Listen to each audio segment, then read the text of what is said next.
નમસ્કાર ટીવી9 સમાચાર સાથે હું છું જિજ્ઞાસા। સમાચાર દાહોદથી એમપીથી લગ્ન પતાવી પરત આવતી જાનમાંથી કન્યાનું અપહરણ થયું હોવાના સમાચાર મળી રહ્યા છે। ભાટીવાડા ગામની જાન એમપીના જાલાપાડા ગામે ગઈ હતી। બોરડી પાસે જાનને રોકી બાઇક પર આવેલા બે શખ્સો કન્યાને ઉપાડી ગયા। કન્યાનું અપહરણ કયા કારણોસર કરાયું છે તે દિશામાં અત્યારે પોલીસ છે એ તપાસ કરી રહી છે। નવવધુના હજુ લગ્ન થયા હતા। બંને લગ્ન ગ્રંથિમાં બંધાયા અને જાન પરત ફરતી હતી।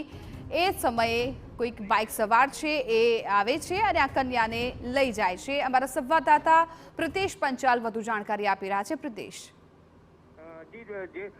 ભાટીવાડાથી એક જે જાન ગઈ હતી મધ્યપ્રદેશના જે ઝાલાવાડા ગામે ગઈ હતી તે દરમિયાન લગ્નની વિધિ જે પતાવી તે પરત આવી રહી હતી। તે દરમિયાન નવા ગામ જે ચોકડી છે ત્યાં અચાનક 5 થી 7 જે બાઇક ચાલકો તે આવ્યા હતા અને જાનને રોકી હતી। કહેવાય છે કે બંદૂકની અણી જે દુલ્હન હતી તેનું ઉતારીને અપહરણ કરીને અત્યારે ભાગી ગયા છે। હાલ પોલીસ ફરિયાદ દાખલ કરવામાં આવી છે। અપહરણની ગુનો દાખલ કરવામાં આવ્યો છે। સાથે સાથે પોલીસે મધ્યપ્રદેશની અંદર ધામા નાખ્યા છે અને જે આરોપીઓ છે તેમને ઝડપી પાડવામાં તજવીજ હાથ ધરી છે।